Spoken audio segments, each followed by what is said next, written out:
नमस्कार, आप देख रहे हैं द राइट न्यूज और मैं हूं हिमाग्नि मोजा और मैं आपके सामने फिर प्रस्तुत हूं इजराइल फिलिस्तीन के बीच में हो रहे युद्ध की लेटेस्ट अपडेट्स के साथ। मगर इससे पहले कि हम आगे बढ़े, जल्दी से कीजिए हमारा चैनल सब्सक्राइब ताकि इस युद्ध की अपडेट्स के साथ आप अपडेट रह सके।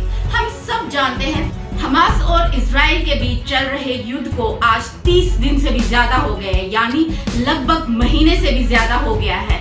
पर ये जो युद्ध है वो रुकने का नाम नहीं ले रही, बल्कि दिन ब दिन ये युद्ध जो है वो और भयानक होता जा रहा है और भयानक इसका रुख होता जा रहा है। जी हाँ दर्शकों, बात करें गाजा शहर की तो इस युद्ध के कारण गाजा शहर बिल्कुल नस्तो नाबूद हो चुका है।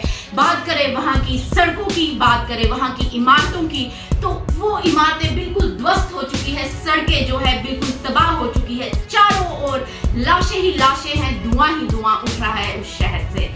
हमास हो, चाहे हिजबुल्ला हो और अब चाहे हुती हो, ऐसा लग रहा है कि तीनों ने कसम खा ली है कि वो इजराइल को नस्तो नाबूद करके छोड़ेंगे, क्योंकि हुती ने भी अब इजराइल पर हमला कर दिया है और युद्ध का ऐलान कर दिया है। इन सब सिचुएशंस को देख के ऐसा लग रहा है ये जो युद्ध है ये धीरे धीरे मिडल ईस्ट में भी फैलता चला जा रहा है। वहीं बात करें हमास द्वारा बंधक बनाए गए इजरायली नागरिकों की, तो इजराइल के जो प्रधानमंत्री है बेंजामिन, उनका इस पर एक बयान आया है। उन्होंने कहा कि दुश्मन को लगा था कि हम कमजोर है और वो अगर हम पे हमला करते हैं तो हम इसका करारा जवाब नहीं देंगे, पर इसका विपरीत हो गया। हमने बिल्कुल करारा जवाब दिया और हम कंधे से कंधा मिलाकर लड़ भी रहे हैं।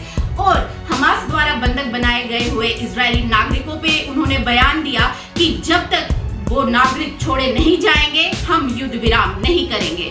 बात करें हमास की, तो हमास ने कहा कि उन्हें सीज फायर नहीं चाहिए, वो तब तक लड़ेंगे जब तक उनकी दुश्मनी सेना यानी इजरायली सेना का खात्मा ना हो जाए। और अब बात करें इजरायली सैनिकों की कार्रवाई की, तो इजरायली की सैनिक जो है वो उत्तरी गाजा में लगातार हमास के ठिकानों को ढूंढ कर नेस्तो नाबूद कर रहे हैं और उसी के साथ गाजा के साथ जो रेफ्यूजी कैंप लगे हुए हैं उस पे भी आक्रमण कर रहे हैं। जी हाँ दर्शकों, अभी इजरायली सेना ने 24 घंटे में 3 रेफ्यूजी कैंपों पर आक्रमण किया है।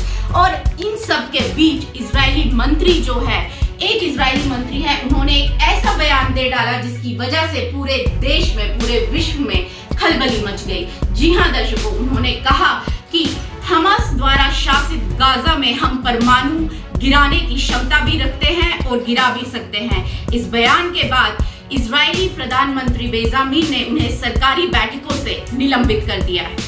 वहीं बात करें विश्व की, तो अब ऐसा लग रहा है विश्व के सारे देश जो है वो 2 गुटों में बंट गए हैं।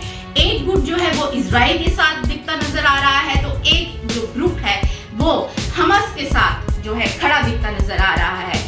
वहीं बात करें पाकिस्तान की, हमारे जो पड़ोसी मुल्क पाकिस्तान है उसकी, तो पाकिस्तान जो है वो हमास के साथ खड़ा नजर आता है और वहां पे इजराइल के विरोध में कई प्रदर्शन हो रहे हैं, क्योंकि बहुत सारे मुस्लिम देश ऐसे हैं जो हमास के साथ खड़े हैं, उनका समर्थन करते हैं।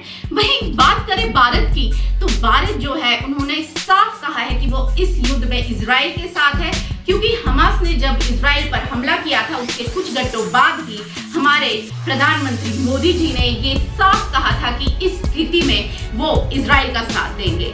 इसी अपडेट के साथ मुझे और मेरी वीडियो जर्नलिस्ट प्रिया भट्ट को दीजिए इजाजत। बने रहे द राइट न्यूज के साथ ताकि ऐसे ही अपडेट्स के साथ आप अपडेटेड रह सके। नमस्कार।